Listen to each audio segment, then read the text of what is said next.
Je vous présente ici un ancien système d'observation sans fil, bon, qui date de je sais pas quand. Système d'observation sans fil, seulement 225 €. Donc l'euro est, je sais pas c'est en quelle année qu'était l'euro, 94, 95, je me rappelle plus. Euh, bon, donc ça veut dire que c'est après les années 90, hein, je suppose. Voilà, c'est. Je sais pas quand exactement. Voilà, ici 225 €, 9076 francs belges, hein, ça fait environ 10 000 francs belges. S'ils ont calculé avec précision, mais en vérité, ça se résume à 10 000 francs belges. Observez 24 heures sur 24 ce qui se passe dans votre entreprise ou maison. Donc, c'est une caméra de surveillance H24. Avec le système de surveillance caméra sans fil de Trust, vous disposez d'un système de sécurité complet pour protéger votre entreprise, maison et famille. Par exemple, en cas d'accident ou d'effraction. Le kit comprend un set de base avec un moniteur de surveillance et une caméra. Donc il n'y a qu'une seule caméra apparemment. Bon, pour 10 000 francs belges, vous n'avez qu'une caméra. Sinon, il faut rajouter de l'argent pour avoir deux autres caméras. En plus de la caméra fournie. Ah non, non, j'ai été un peu trop vite. En plus de la caméra fournie, trois autres caméras peuvent être branchées sur le moniteur fourni. Celles-ci sont disponibles individuellement. Voilà, ben, voilà, c'est bien ce que je disais. Elles sont fournies individuellement. Donc il faut les payer, je veux dire, séparément. Voilà, bon, donc 10 000 francs belges, c'est une caméra. Euh, euh, une caméra. Et euh, si vous voulez trois autres caméras qui sont branchées directement sur le moniteur, à ce moment-là, il faut les acheter. C'est ça que ça veut dire. Puisque ce système n'est pas gêné par des murs ou soit intermédiaire, ce système d'observation sans fil est très utile pour un tas d'applications, ça on imagine bien sûr, hein, pour un tas d'applications de sécurité. Avantage, usage à la maison ou au bureau, système sans fil, plus besoin de tirer de câbles, détection de bruit et de mouvement, hein. Possibilité de brancher encore euh, trois autres caméras pour une observation jour et nuit. Voilà, oui, parce que une caméra, il faut qu'elle voie la nuit, parce que si c'est pour mettre une caméra qu'on ne voit plus rien la nuit, ben, le voleur il va venir voler la nuit et la caméra ne verra rien. Voilà, donc il faut des caméras qui permettent de voir la nuit en fait, hein. Voilà, infrarouge en fait. Voilà, 7 de base, parce qu'il existe des caméras bon, qui ne voient pas la nuit, ils ne voient que le jour, hein. Voilà. 7 de base, avec une caméra qui fonctionne en full color la journée et par infrarouge la nuit. Voilà, c'est bien ce qu'il se disait. 7 de base avec une caméra qui fonctionne en full color, donc en pleine couleur la journée et par infrarouge la nuit. Voilà.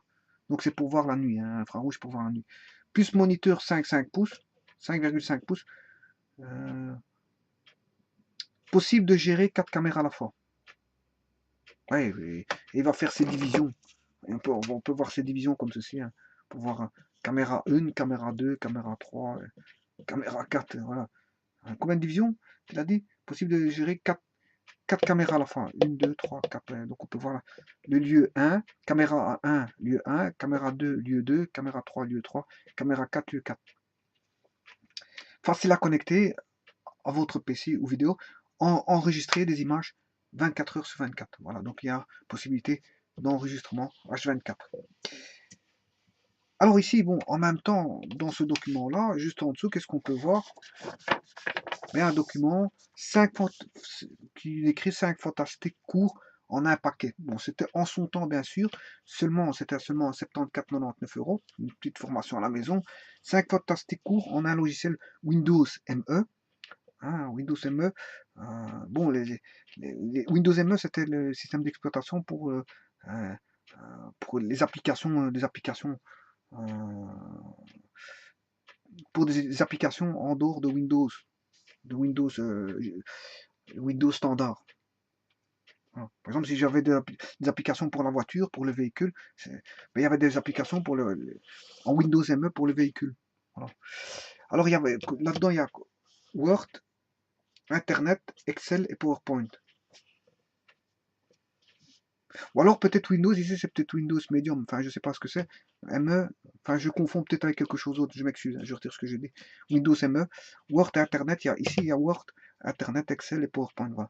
Avec ces CD-ROM, vous apprenez en tant qu'utilisateur d'ordinateur, aussi bien débutant qu'expérimenté, à manipuler les aspects les plus importants de Word, Excel, PowerPoint, Internet, Windows Millennium. Ah, je m'excuse, ME, c'est Millennium.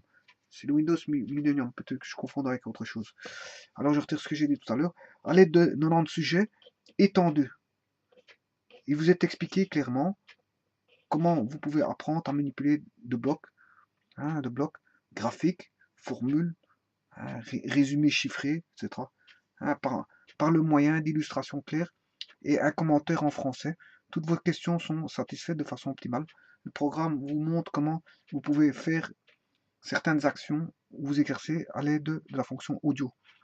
Voilà, ici on voit Cursus Box, Windows ME, Word, Excel, Internet, PowerPoint, 5 in 1. 5 in 1, c'est 5 en 1. 1, 2, 3, 4, 5, 5. Fax de commande 014 448 999, je ne sais pas si ça existe encore. Nom, adresse, code postal, commune, téléphone, fax, numéro de TVA, activité, email intermédiaire, date signature. Veuillez m'envoyer votre catalogue, il faut cocher. Veuillez m'envoyer votre publicité par email, il faut cocher. Chez BSI, un système d'observation.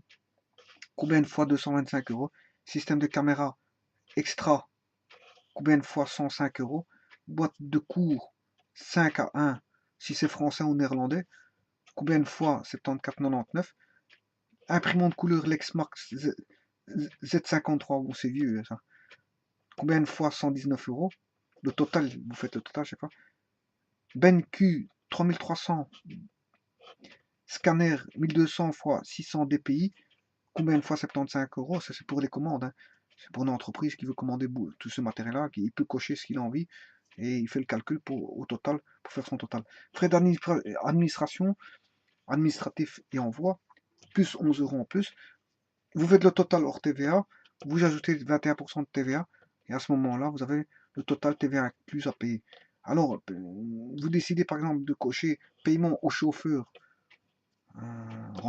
remboursé, paiement par carte de crédit, Mastercard, Visa, American Express, avec le numéro, vous devez mettre le numéro là, 1, 2, 3, 4, 4 cases, 1, 2, 3, 4 cases, 1, 2, 3, 4 cases, 3 fois 4 cases, et puis 1, 2, 3, 4 cases, ça fait 4 fois 4 cases. Vous mettez votre numéro voilà, de carte de crédit. Date d'échéance, vous mettez sur voilà. Indiquez votre mode de paiement. Les conditions générales sont applicables à tous les bons de commande. Voilà, les conditions générales de vente. Et là, ça se passait où? À Everdongenland. Ever, E-V-E-R, Ever ou Evor. Dongenland. Everdon, D-O-N-G-E-N-L-A-A-N. Voilà.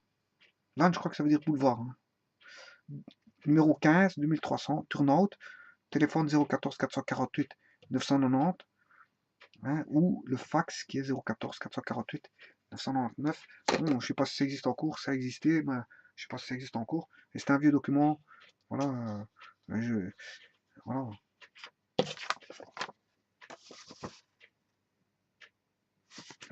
Et donc, ils vendent du matériel informatique, caméra de surveillance, système d'observation sans fil. Voilà, vous commandez ça, plus deux autres choses. Vous faites la coche de ce qu'il vous faut et vous envoie tout le matériel. Bien sûr, après, vous payez le chauffeur au travers de cartes de crédit ou paiement au chauffeur en direct. Et la boîte, c'est là, hein, c'est Trust Convenience Products. Ah. Wireless Observation System. Voilà. C'était de chez Trust en fait. Le produit, c'était le nom Trust.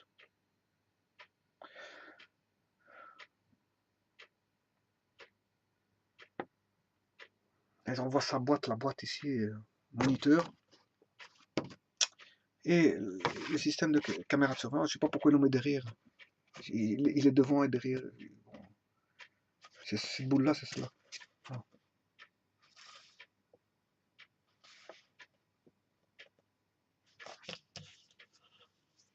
Bon, bien sûr, c'est toujours bien de faire de la surveillance caméra pour voir bon, s'il n'y a pas eu quelque chose. Et voilà, mais bon, ça ne suffit pas une caméra de surveillance, hein, parce qu'il y a des gens, malgré qu'une caméra de surveillance, il faut un système qui va permettre de faire fuir les personnes, enfin, s'il y a des voleurs, par exemple, par un système d'alarme. Un système de caméra de surveillance ne suffit pas. Ça permet juste de voir ce qui s'est passé, mais si la personne n'habite pas là, qu'elle est venue faire un vol et puis qu'elle est repartie en France ou en Italie, vous aurez du mal à trouver la personne, hein. Bien que vous ayez un système de caméra de surveillance. Donc déjà, la première chose à faire, c'est la fuite, le faire fuir. Déjà, le son va le faire fuir, avec une alarme qui va faire avertir tout le quartier. Mais la personne n'a qu'une chose à faire, c'est de partir. Sinon, bon, si elle risque d'avoir des problèmes avec l'entourage ou voilà.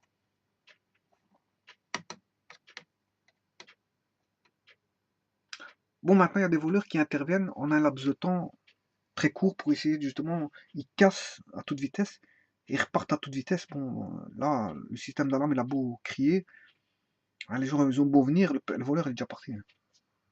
Voilà. Là, le voleur, il a été intervenu, je veux dire, de manière très rapidement pour justement, peu importe. Maintenant, si la caméra de surveillance l'a vu, ben, il suffit qu'il se déguise pour qu'on ne puisse pas le reconnaître. Bon, là, c'est délicat aussi, hein. Il va mettre, voilà, il va cacher son visage, il va tout cacher pour ne pas qu'on le repère. C'est compliqué de le retrouver, même malgré avec une caméra de surveillance. La caméra de surveillance peut aider pour beaucoup de choses, mais il y a des choses, bon, la caméra de surveillance ne fera rien, parce que si le gars il est déguisé je sais pas moi, déguisé en lapin, et qu'il intervient et qu'il casse le carreau, qu'il prend ce qu'il faut et puis qu'il fout le camp, ouais, je veux dire, la caméra de surveillance va voir un lapin qui a pris quelque chose qui fout le camp, donc à ce moment on va pas arrêter tous ceux qui sont déguisés en lapin. Je veux dire, sur la route, déjà il n'y en a pas, mais le gars il va les déshabiller un peu plus loin pour se remettre en type normal, il va prendre sa marchandise, il va foutre le camp, hein. Bon, ils réfléchissent aussi, hein, bon, ça c'est un système de surveillance, c'est un système, je sais pas comment on appelle ça, de persuasion, persuasion, dissuasion, de dissuasion, je m'excuse. Pas persuader, mais dissuader. C'est un système de dissuasion, mais il y en a qui arrivent à outrepasser ça, le système de dissuasion, par des techniques de vol qui leur est propre. Et bon, le système de dissuasion ne répond pas, je veux dire, à ce moment à certains types de vol, tels que le vol, je veux dire, rapide et je veux dire, le vol où la personne est toute habillée et puis qu'elle doit partir à l'étranger. Parce qu'à ce moment, si le type il est parti à l'étranger, aller le chercher, je sais pas comment aller le chercher, hein. Voilà. Donc ça ne suffit pas. Avoir un système de caméra de surveillance et un système d'alarme, parfois ne peut ne pas suffire. Voilà. Maintenant, on peut mettre des systèmes, je veux dire, innervants, des gaz innervants, mais ça, on peut pas, souvent là, on pourra pas. Des systèmes voilà, de barrières de fermeture qui vont se fermer automatiquement, voilà, qui vont bloquer le voleur en cas de fuite. Bon, on peut tout imaginer, mais à ce moment-là, bon, ça a un coût énorme, hein. On va avoir une maison, je veux dire, qui va ressembler je veux dire, je sais pas moi, tout automatisé, tout électronisé, tout électronique avec, ça va être bizarre comme maison, mais ça va coûter très cher et bizarre. Voilà, donc, bon, c'est vrai que normalement, si on veut se prémunir du vol au maximum, qu'est-ce qu'on fait? Ben, il faut mettre le coût. Et le coût, ben, ça peut être très, très coûteux, très coûteux, hein. Mettre des systèmes de fermeture de porte quand le voleur part, hein, si l'alarme se met en automatique, ben, la porte doit se fermer en automatique direct, sans qu'elle écrase quelqu'un aussi. Il faut repenser qu'elle n'écrase pas quelqu'un. Parce que si elle se ferme en automatique, qu'une personne qui n'a rien à voir dans tout ça passe et que le système de fermeture l'écrase, bon, c'est un petit peu embêtant. D'un problème, on en crée un autre. D'un problème, on en crée un autre. Voilà, mais tout ça, bon, ou alors mettre un système énervant pour asphyxier le type, ou je sais pas, pour enfin, l'aveugler, ou je sais pas moi, ou pour le cantonner, là, le faire tomber, ou je sais pas quoi, tout un système. Voilà, tout est possible. Ou un système de filet qui va projeter un filet, qui va attraper le voleur à l'aide d'un filet. Quand le système d'alarme s'est déclenché, ben, il y a un œil électronique qui le voit et qui lance à l'endroit euh, un filet voilà. Et puis, imaginer toutes sortes de choses, de mécanismes pour attraper le voleur. Tout est possible. Maintenant, c'est les coûts. Voilà. De toute façon, il ne faut pas oublier que c'est vrai que s'il est déjà parti le voleur, c'est déjà ça. On n'a pas sa vie qui est en danger, c'est déjà ça. Et les assurances vont peut-être intervenir, c'est déjà ça aussi. Mais là, les assurances vont pas intervenir 50 000 fois. Le problème, il est là. Ok, je vous remercie.